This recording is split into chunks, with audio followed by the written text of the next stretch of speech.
Social media ते भी ईंदो आहे, उन्हनि सां मुखातिब बि थींदो आहे, तव्हां सां मदद कराईंदा साढ़े लतीफ़ साईं चवे थो त कट करे लोह भरे दूधा जित दुगन मुत्र कन मोह कढिया सांताणियूं सहकन अॼपड़ा अगड़ियन मेड़ो आहे मच ते। ये जेके नौजवान अॼु रोडनि ते वेठा आहिनि, सिंध जो शऊर रोडनि ते वेठो आहे।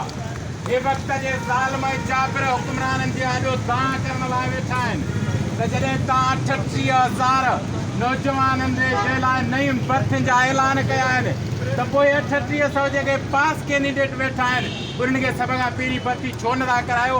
इन सवाल खणी नौजवान हे सखर प्रेस क्लब आॾो रोड ते मौजूदु वेठा आहिनि। हे नौजवान औरतूं, हे सिंध जो शऊर हे वक़्त जे हुक्मराननि खां इहा दांह करे, इहो सॾु करे, इहो सवाल थो करे। छो जो दुनिया जे ॾहनि माण्हुनि चयो आहे त जंहिं बि क़ौम खे जेकॾहिं तव्हांखे तबाह करिणो आहे, बर्बाद करिणो आहे त पोइ उन्हनि खां तालीम खसे छॾियो। छा वाक़ई में वक़्त जा हुक्मरान सिंध जी तबाही चाहिनि था, इन करे इहा तालीम खसे छॾी आहे? जेकॾहिं न त पोइ सभ खां पहिरीं इन नौजवाननि जो जेको हक़ आहे इहो क़बूल करियो।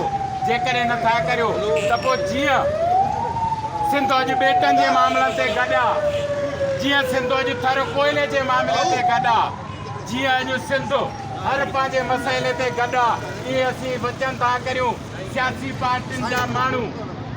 छो जो असीं सोशल मीडिया सां गॾु कंहिं सियासी पार्टी जा मेंबर बि मौजूदु आहियूं।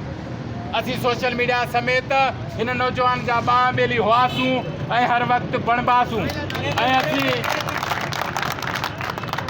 असीं सिंध में साञावत माण्हुनि जंहिंजा ॿार, जंहिंजा बच्चा, जंहिंजा शागिर्दनि जी उमिरि जा मासूम ॿार होटलनि ते बेराइप था कनि या लाइ केतिरनि क़िस्मनि जो कमु था कनि, उन्हनि बदिरां हिन जॻह ते बीठा आहियूं त सिंध जे मासूम नौजवाननि जो शऊर बचायो। ऐं शऊर कॾहिं बचंदो जॾहिं पढ़ियल लिखियल डिग्री याफ़्ता नौजवान तालीमी इदारनि में मौजूदु हूंदा। तव्हां जॾहिं बि उस्ताद खया आहिनि, इहा का लिखियल ॻाल्हि कोन्हे त पीपल्स पार्टी पैसनि ते नौकरियूं ॾींदी आहे। इहा वाज़े ॻाल्हि आहे। तव्हां त चौंकनि ते बैनर हणी चवंदा त हेतिरनि लखनि में इहे नौकरियूं ॾींदासीं, पर उहो दौरु वियो।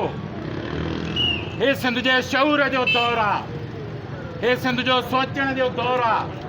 कॾहिं कराचीअ में का जे परनि पेटनि ते तव्हां कब्ज़ा था कयो, कॾहिं कोयले जी सूरत में अरबनि पंहिंजा सिंध जे माण्हुनि जी मालियात पिया खणो, त कॾहिं गैबी देर मां तेल था खणो मक़ामी माण्हुनि खे। जॾहिं तव्हां कॾहिं कुझु न ॾिनो आहे त पोइ जेके अॼु जा नौजवान रोड ते वेठा आहिनि, इहे इहो ॿुधनि था, इहे इहो सोचनि था। या अॼु जदीद दौरु आहे, हर घर वेठल माण्हू वटि फ़ोन आहे ऐं पंहिंजा सभु सवाल पंहिंजे धरती क़ौम ऐं वतन जे माण्हुनि जा ॾिसे ॿुधे थो। हे जेको सिंध जे नौजवाननि में किरो थो थिए थो, इहो हिकु ॾींहुं ज़रूरु हे वक़्त जे जाबिरनि ऐं ज़ालिम हुक्मराननि खे गिचीअ खां ज़रूरु वठंदो ऐं हिसाब घुरंदो त जेका नाइंसाफ़ी, बर्बरियत, वक़्त ऐं हालतुनि सां तव्हां सिंधी माण्हुनि खे गिचीअ में विधी उनजो हिसाब ॾियो ऐं इन्हनि खे ॾियणो पवंदो। 38,000 नौजवाननि खे सभ खां पहिरियों आर्ट ॾियो। 3800 नौजवान खे सभ खां जेके पास थियण आहे ॿिए जा उन्हनि खे आर्ट ॾियो ऐं उन खां पोइ इश्तिहार जारी करियो। उन खां वधीक ॿियो को बि मुतालबो करे। लतीफ़ साईं जी हिकु बैत आहे, तव्हांजो उत्साह आहे। लतीफ़ साईं चवे थो त सौको करे सभु का तूं पोइ खणिज वेठ। सौको सभु को करे ईंदो आहे, तव्हां कोहनि में हिकु वेठ खणो। जॾहिं जिदोजहद फिकी ॾे माउज़ी तंग चवंदो, जॾहिं माण्हू थकिजी पवनि तॾहिं सियासी वर्कर, वतन दोस्त माण्हू ऐं नौजवान उतां विराए कर खणी जिदोजहद हिते वठी हलंदा आहिनि।